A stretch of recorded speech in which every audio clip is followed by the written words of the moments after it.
Tonight, our webinar is Science for All, Breaking Barriers and Building Bridges.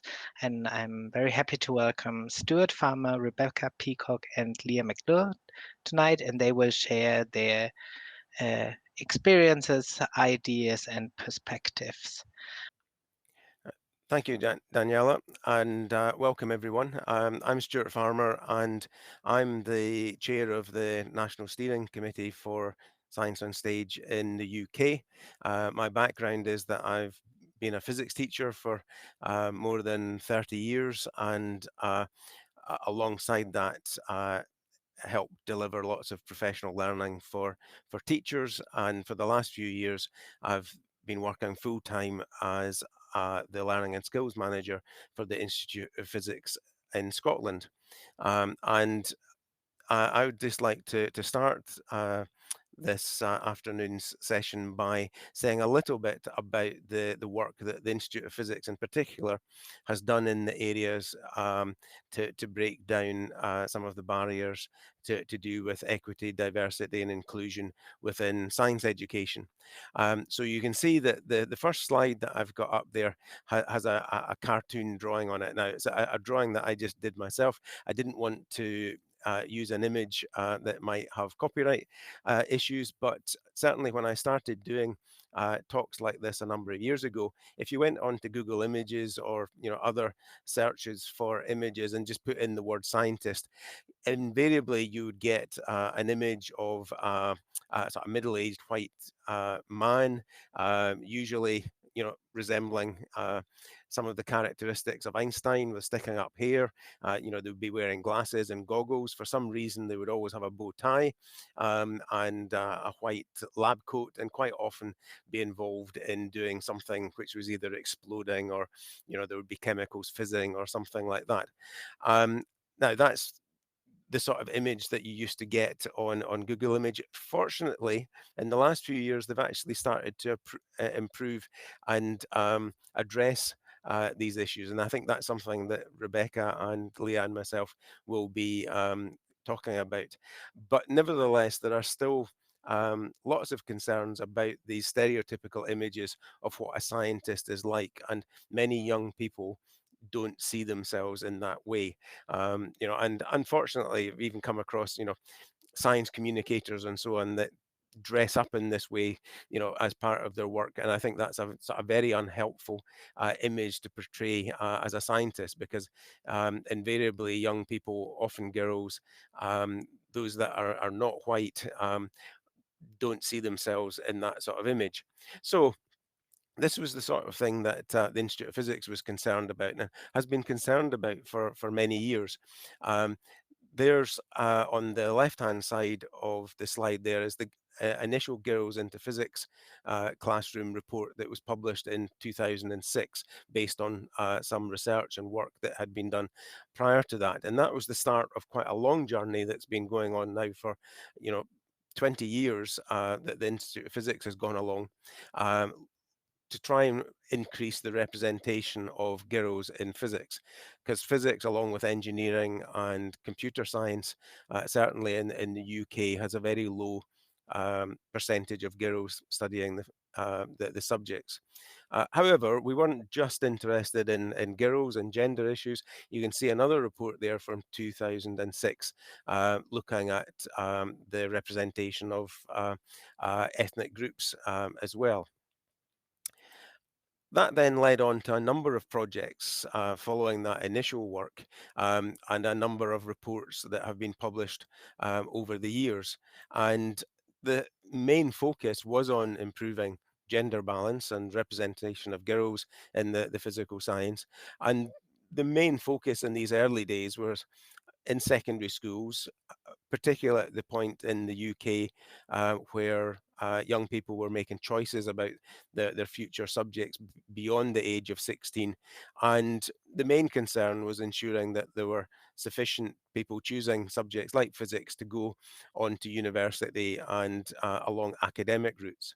However, over the years, things have gradually broadened a little bit. But in the early years, the sort of recommendations that came out of the research that the Institute of Physics and others, which other speakers today will, I'm sure, will refer to, came up with a range of suggestions, all of them, good and laudable, but still looking at the topic in a fairly narrow way. So, making sure that there were leaderships within schools that were championing um, the underrepresented groups, and making sure that data was analysed effectively, and addressing unconscious bias. Something we've all got biases, some more conscious than others, and addressing these obviously is important, as well as generally upskilling teachers to deal with situations where there may be problems with diversity and inclusion. Now, the main project that I would like to talk about was one that was then set up now nearly a decade ago in Scotland, called the Improving Gender Balance Scotland project. And it was a pilot project which was funded through two of the main national agencies in Scotland, Education Scotland and Skills Development Scotland, but was managed by the Institute of Physics. And it meant having some project officers working with 6 secondary schools and their associated primary schools and early learning centres, nurseries or kindergartens. And that was a much broader approach. It wasn't looking only at what happened in secondary schools, but there was a realization from the earlier work that we needed to address these issues on a much more systemic way across all stages of education. Um, the graphic on the right hand side there shows that, one of the very poor statistics was that only 5% of those entering into engineering apprenticeships in Scotland were girls. So again, this emphasised that it wasn't just the academic routes that we were interested in, but looking at the more vocational and less academic routes. And of course, the other percentage that's there is that if there are certain pathways that uh, boys are predominantly following, then there are also other routes that girls are following, and we would want an improved gender balance in these routes as well, such as childcare. Um, and it's not just an issue of underrepresentation of girls in the sciences, that there is a broader societal problem. So there are recommendations that came out from that. Again, very much aimed at younger pupils and students, not just secondary students.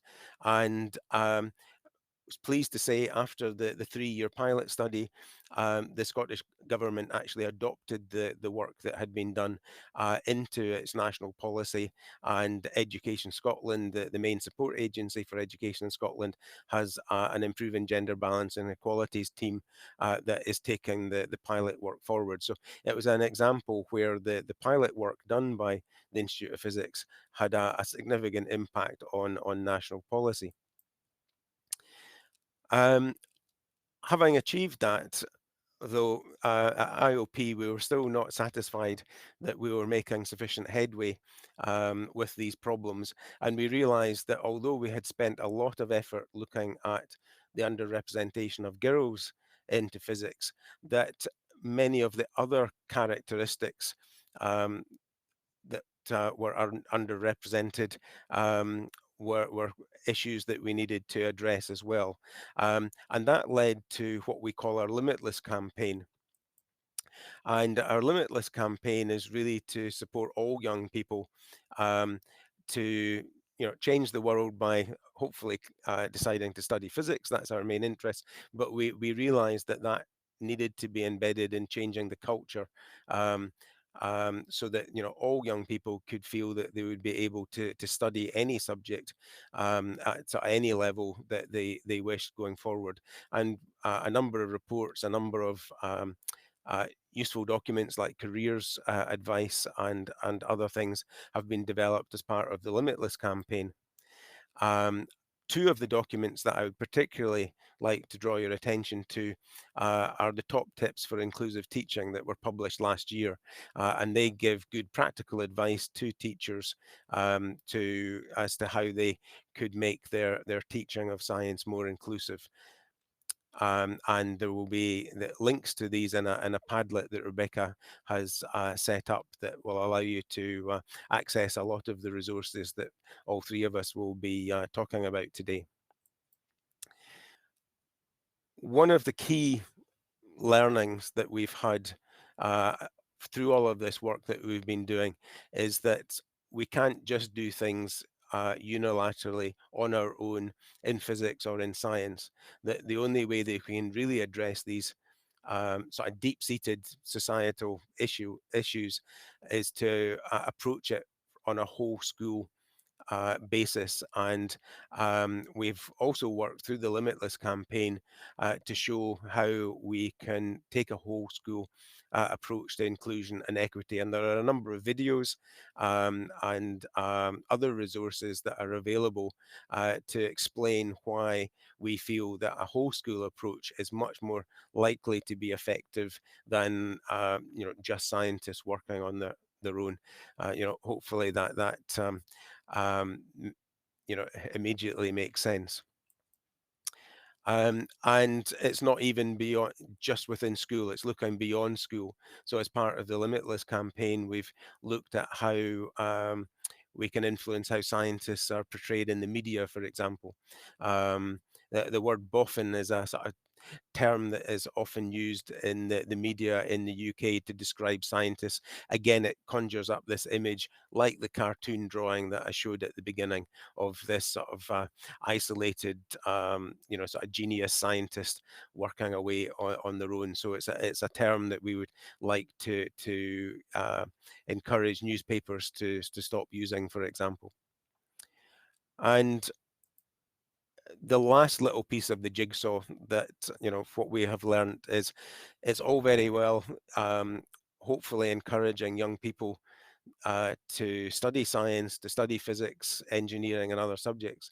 But if they enter into workplaces and study places which are not welcoming, which aren't inclusive, then we've wasted that opportunity. And we need to work as a profession, as scientists, as engineers, to make sure that all workplaces and all situations have an inclusive, equitable culture. And that is something that industry and business and research organizations have to work at as well as what we're trying to do within schools. So that's a little potted history of the journey that those of us at the Institute of Physics have been on for the last 20 years or so, and how we've moved from a situation of trying to encourage young people at the ages of 14, 15, when they were making important decisions about going on for further study and to university study, to actually approach this in a much more holistic um, way in which we try and address these issues much more broadly throughout society, rather than just trying to do our own little bit in our own sort of physics corner. So with that, I would like to hand over to Rebecca, who's going to update you on some of the more recent work that the Association for Science Education has been doing in this area. Thank you so much, Stuart. So hello, everyone. My name is Rebecca Peacock, and I'm one of the directors at the Association for Science Education, which we shorten to ASE. I've previously been a physics teacher here in the UK. As it says there, ASE is a membership organisation. We represent teachers, technicians, science educators, researchers, continuing professional development providers, and anyone who works in science education. And we are the home of the UK Science on Stage Steering Group. And we welcomed many Science on Stage schools to our recent annual conference as part of our schools exhibition. And I continue to be impressed by Science on Stage and all their inspiration for our schools. So you are here because you are curious about how we can break barriers and build bridges for underrepresented groups in STEM subjects. And I am sure that I probably don't need to give you the reasons why we do what we do, but there are so many students that are missing out on fulfilling careers and interests in STEM, in science, because they don't feel that science is for them. And Stuart's touched upon that, and I'm sure Leah will too in what she has to say. They don't feel that sense of belonging. They feel that they're more suited to other things, to being curious, to putting their curiosity into other areas rather than science and asking questions about things other than science. We know that there are skills shortages relating to STEM across Europe, and that there is an economic argument for us putting some time and effort into this as well. In fact, there are many reports that have looked into the reasons for this. These are just some that have been produced recently by UK organisations, but it's well publicised. There are pockets of Europe where, for example, women are better represented in the STEM sector. So, for example, and I've seen that there's some representatives from these countries here in the chat here today with us. So Lithuania, Bulgaria, Portugal, just to name a few, and you can put your arguments in there as to whether that's true or false. But that's just what some reports tell us about how women are represented in science careers. So we can deduce from that that there are cultural factors as to why there are underrepresented groups. And we've also mentioned that STEM can suffer from an image problem. So scientists are often portrayed as white males in the UK, as Stuart's example has given us.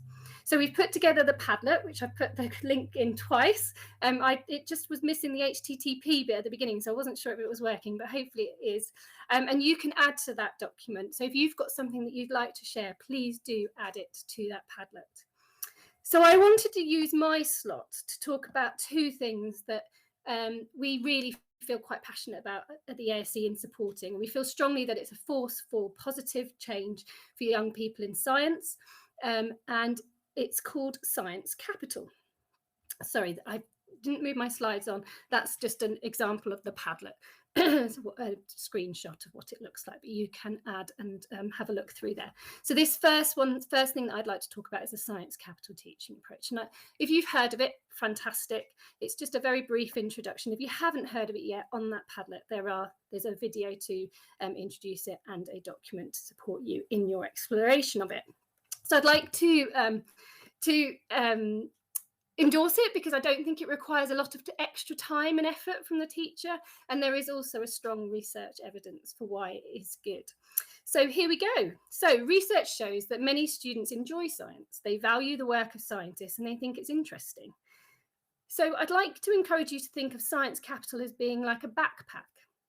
Into that backpack, a child will put everything that they encounter about science. And whilst it's called Science Capital, you can switch out the word science. It can be maths capital, it can be technology capital.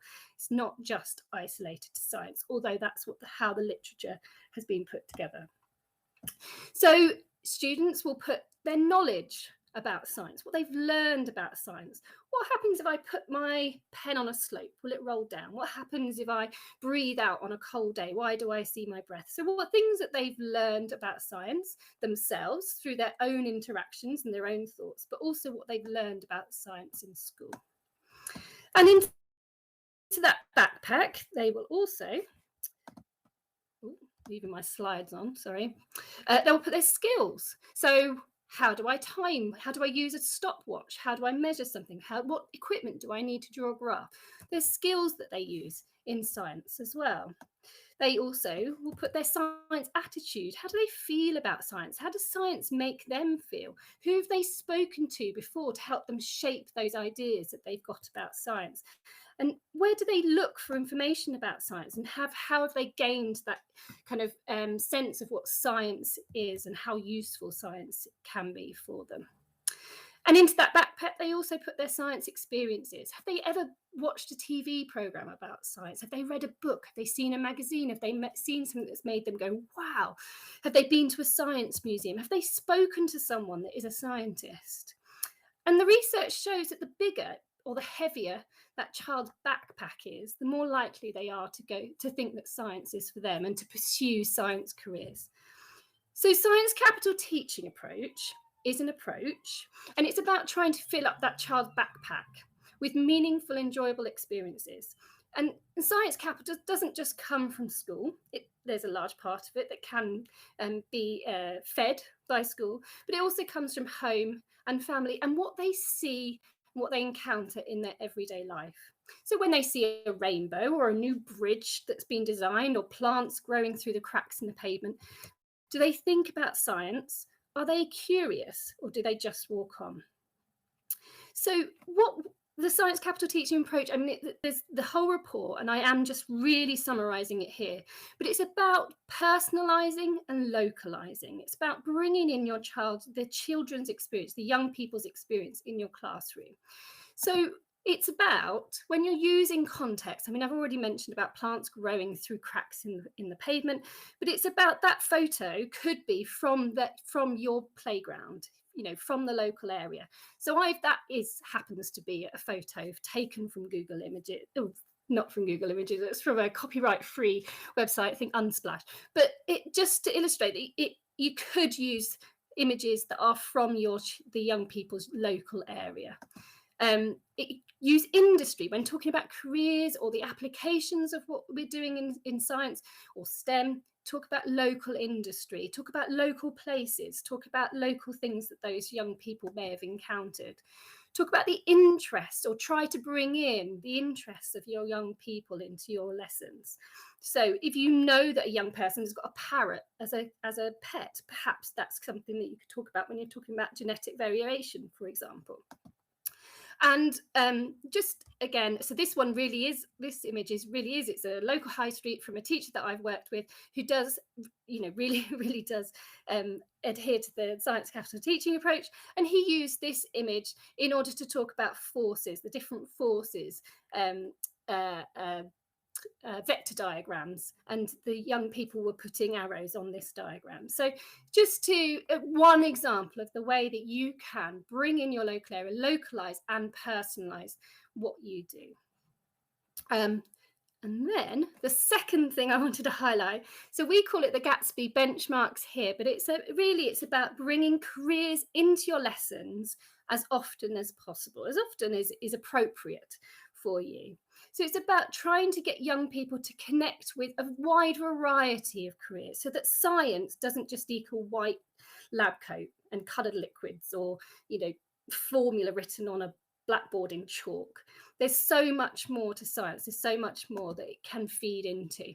So one thing that I used to do when I was teaching forces, as I say, I'm a physics teacher, so they're my examples. Who do you know? So the question to the young people, who do you know that uses forces in their job? And when you say that at first, they look at each other blankly and they don't really know how to answer it. But then actually, if you say to them, tell me some jobs of people that you know, and then it's quite easy for them to then, or you can draw out of them, perhaps in that first instance, people who use forces in their jobs, and really get them to think. But I have to say, the more you ask them these questions, who uses energy, who uses electricity, etc., the easier they do find it. And one other just quick win, if you like, is bring up a job vacancy website and put in something relating to the topic that you're teaching about. So it could be nuclear, it could be physiotherapist here. But if you do that, you'll find local jobs. So bringing that localization. And I would suggest that you try to find a variety of jobs that aren't just those aspirational, need that PhD or that university degree to do. Try to find a variety of jobs to bring into your lessons that relate to jobs that you don't need specific qualifications perhaps to do. Also, obviously, we're talking about apprenticeship routes as well. Okay, so at the Association for Science Education, we have had a project previously that Leah's going to talk about called Inclusion in Schools. And Inclusion in Schools was a whole school project, already talked about by Stuart as to the benefits of that. So as part of Inclusion in Schools, we were encourage schools to think about their vision for being inclusive to everyone of different characteristics, identities and backgrounds. It isn't enough just for the science department to be welcoming and encouraging, for example. It needs to be a whole school effort driven by a senior leadership team. We encourage schools to look at their data. Who is going to science club? Or more importantly, who's not going to science club? which parents are coming to parents' evening, or which parents are not coming to parents' evening? And is there anything that can be done to engage those parents more? It's about thinking about pedagogy, what's delivered in lessons, the resources that are used to deliver in lessons, and thinking about careers information, for example. And currently we have a project that's online, and it's to support teachers in inclusive practice in science. Afraid we're not taking new participants at the moment, so this is not a plug for you to sign up for it, I'm afraid, but it does just show the different modules that we cover as part of our programme. So things to consider, like inclusive language, how welcoming you are in the classroom, inclusive practice, so that's the pedagogy, inclusive curriculum, thinking about what you teach, how you teach, the resources that you use, and also that last one is about careers as well, and Stuart's already mentioned bias in the classroom. So coming to the end of what I do, just at ASE, we are a membership organisation. Please do find out more about us. And I think, yeah, member benefits, there we go. There are lots of member benefits. We have journals, we have conferences, we have teach meets, we have networking events, etc. But I will pass over to Leah to tell you more about Inclusion in Schools project. So thank you very much, and I look forward to your questions afterwards. So yeah, I've been a head of science for over 10 years, and I'm also a member of the leadership team for Key Stage 5, which for us is 16 to 19-year-olds. So I've always had a real passion for science for everybody. When I first became a teacher, that involved getting involved in as many projects as I could, and most of those came from education organisation emails, where I just look for anything where people said, oh, are you interested in supporting this project or that project? So I've been very lucky to work on projects in Girls in Physics with the IOP. We are members of the Limitless campaign. As we've just talked about, we worked with the ASE last year on the Inclusion in Schools project. So I just wanted to share some of the takeaways that we've had from that. So I wanted to start this with the understanding that this is not unique. I know that so many people do so many amazing things. I know people are talking about it in the chat. This is just a couple of ideas that we've used that have supported us. So first thing we do is when students come into our first year, our year 7, so 11-year-olds, we ask them to draw their scientists. We want to really see where is their thinking at the moment. What do they see as a scientist? And these are not my drawings. My drawings would be much, much worse. These are the drawings from the students. You can see we even have the name Albert next to one of them. And they are all varying degrees of exactly what we've just discussed, although there are no bow ties. So they're all sort of white men, lab coats, which shows a couple of different problems. You've got a problem in terms of the sex of them. You've got a problem in terms of ethnicity, but you've also got a problem in terms of the careers, as we've discussed. So what do we do next? The next stage then for us was to go, okay, so let's think about this. When I'm teaching this lesson, the first thing I do is stand at the front and go, well, that's interesting because none of you have drawn me, yet here I am. And then we talk about the fact that I have a degree in marine biology and what that means as a career. We look at really famous scientists like Percy Julian and what he did. And we talk about the fact that lots of scientists don't fit that stereotype. When we worked with the Inclusion in Schools projects, we specifically looked at misconceptions and representation in topics. And one of the things that we managed to do with a lot of support was to come up with some better language, some clarity of language around topics such as reproduction. So we talked to them not only about this is what we mean when we say this, but we also talked to them about the fact that there are lots of misconceptions that everyone's born XX or XY, and that's not true. There's also lots of misconceptions about being born with either female or male anatomy, and lots of people don't know it's a sliding scale. So we address those misconceptions head on. That's really important to us. We also try to share data with the students. So wherever there is data like this, sad but true, that in the UK we have a massive lack of representation in STEM jobs for females. There's also the other information that tells us that this is not a lack of ability. What we do with this, to go back to something that Stuart said and Rebecca said, we look at the whole school aspect. So we delivered this in terms of science lessons, but we've also delivered it in assemblies to the whole school to make sure everyone gets the message. There is no reason why girls can't continue to do STEM jobs. They do incredibly well in their exams, if not outperforming boys quite often, but they seem to think they're not up to the task. So we need to kind of disabuse them of that idea. Now, on that note, I haven't put anything on the slide here, but we also, whenever we look at our data for how all of our year groups are performing, so all of our age ranges, we look at the different groups. So we look at the boys versus the girls, we look at the different ethnicities, we look at our pupil premium students, so that's students who have free school meals and might struggle with some of the extra activities or can't afford laptops at home, those kind of things. And we look at if there's a difference. And if there is a difference, we try and identify those barriers. We then looked at our representation in terms of our displays. So this is where it's come to. This is absolutely beautiful. This is one of our wall art displays. But back before we could afford anything like this, these would just be displays that we'd made ourselves, where when we were showing the scientists and the careers, we'd make sure we were representing everybody. So we were representing the LGBTQ plus community, we're representing disabilities, we're representing ethnicities, and we're representing multiple genders. So we wanted students to see that anyone can be a scientist, and that actually there are lots of different careers. So you can see that we've taken research here, which is traditionally something that the students see as boring, and we've told them that actually it really depends on what you research. If you have a passion for something, then it'll be interesting to you, and we try and make that clear, that it goes the whole gamut from farming to forensics to, you can see the jet tourist machine and pictures from the James Webb Telescope. So we try and get them enthused about not just everybody can be a scientist, but science encapsulates everything.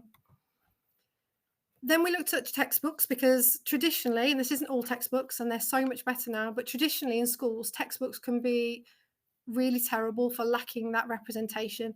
So we have our own, what we call knowledge and assessment organisers. So these are little books that give them all the revision they need for that topic, alongside a story and practice of the literacy, practice of the retrieval. And we wrote the stories ourselves. So we made sure that when we talked about fireworks and chemistry, we linked it to Diwali. And when we talked about insulation, we talked about the Inuit people. So we tried to make sure, again, that we got that representation, that diversity in the stories we tell and the examples we use. Then we looked at our representation in terms of presentations. So this was something that I also presented whole school, so that everybody could have this kind of time to check that what they were showing the students was representative of our student body. Now, science sometimes is the worst for this, because a lot of the medical imagery tends to be of white people. So you get something like the image on the screen, and you don't think actually for 5 or 6 slides, all the images that you've shown are of white people, and it's not representative. Now, as we've talked about already, there's this lovely thing going on in the background where people have started to tweak the images, so that now if you type in scientist into any search engine, it shouldn't come up with many pictures of Einstein, as wonderful as he was. It should come up with a more diverse background, but I think it's always worth us checking that what we're putting in front of the students does actually match what we want them to see. And a big push for us, and this was a really big change, was our own students. So the first thing we did, we looked at our internal successes. So this is our destinations board. It shows some of the places that our students have ended up in, the careers they're taking. We've had these students come in and talk to our current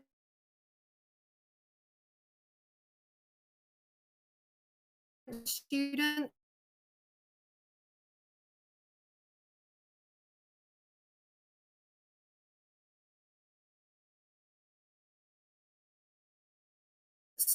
So we have Gushinda there, who's doing an amazing job, had an AstraZeneca placement during COVID.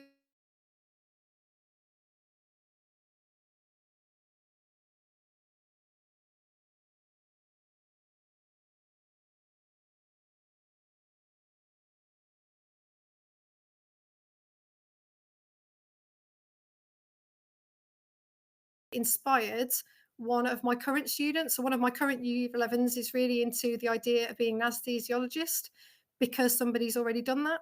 So we're kind of giving the idea to our current students that actually people have already had success in the STEM field, and you can follow in their footsteps.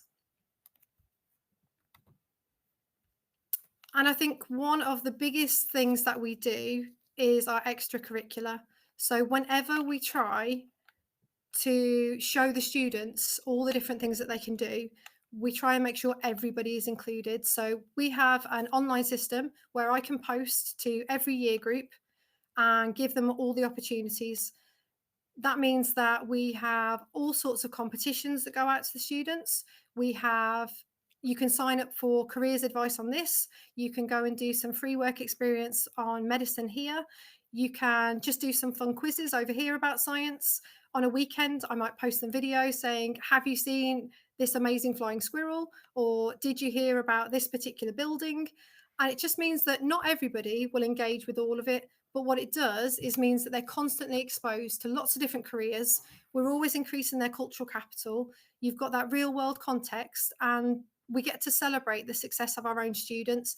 And what's important there is actually, once we started handing out all these competitions and saying, well, why don't you have a go at this? And can we try this? We started having wins as well. So some of our girls got into the global final of the ITSA competition down the bottom. One of our girls won a university competition, writing about the state of climate change and how we can improve the world. We won £5,000 to spend on recycling from somebody else entering a post competition. And again, we sort of celebrate all of those successes. We share them on social media. We try and infuse our students with all the amazing things that science can be and remind them that science is for everyone. And the good news is that it does work. So one of our latest cohorts joined us, and this was her version. So we've still got a white lab coat, to be fair. But what I loved about this was not only do we have a list of jobs that includes the obvious that we always expect them to say, such as doctor, but also a physicist, a teacher, working at NASA, microbiology. I love that they were really clear that anybody can do science. And I think that once we start to change their mindset, this is what we start to get back. So thank you for listening. Thank you very much, Leah. And also thank you, Stuart and Rebecca, for this very interesting input.